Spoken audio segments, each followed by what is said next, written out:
It was a Friday night in Redding, Connecticut, and Abe Dabela was out bar hopping, happily mingling with friends and handing out business cards for his law practice, which wasn't unusual for the gregarious young attorney. He was a guy who just liked to live life and, had a good time. Around 1 a.m. at his final watering hole of the evening, Abe was in good spirits. He was actually looking for a few people to go out and continue his partying ways after he left here.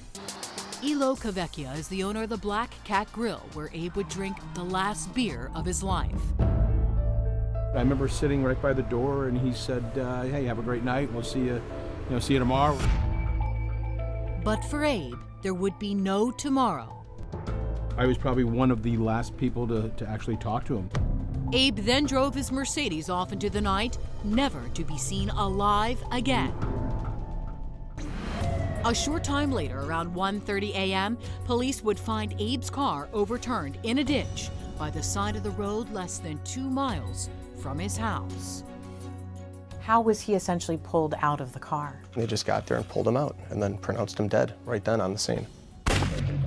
From a single gunshot that left 2 wounds in Abe's head, one in the back and one in the side.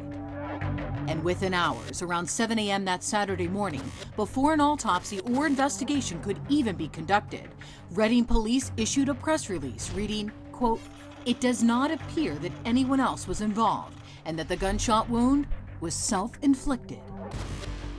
The most shocking thing to me is how quickly and how unequivocally this was ruled a suicide. When a person is found with his car in a ditch and a bullet in his head, how is that not going to be investigated as a crime? Just as surprising, police made the announcement before even informing Abe's family, who learned the tragic news in a phone call from his landlady. She says, "Abe is dead. He's dead. Single car accident roll over." So you thought at that time it was just a car accident? Exactly. You didn't know anything about a gunshot? No. Dr. Dabela says he had called the police and was told his son had died in a car crash, but the family wouldn't find out Abe had been shot dead until he was told by the medical examiner, and only learned it was suicide from the news.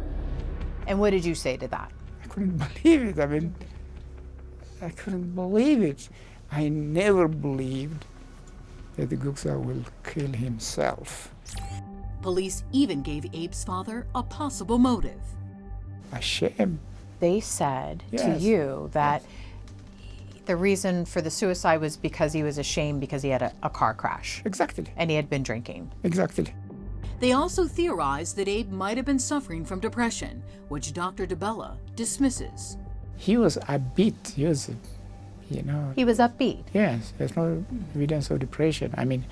As a physician, I could detect when something is wrong. But Did Abe have a history of mental illness or depression? no. Abe's friends in Redding say the same thing. He was not depressed.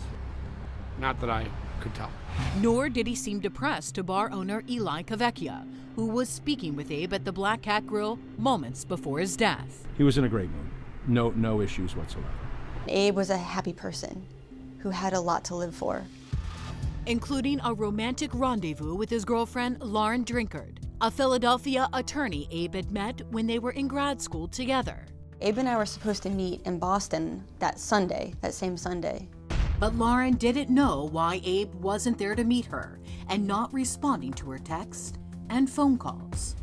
So I just instinctively knew something was awry.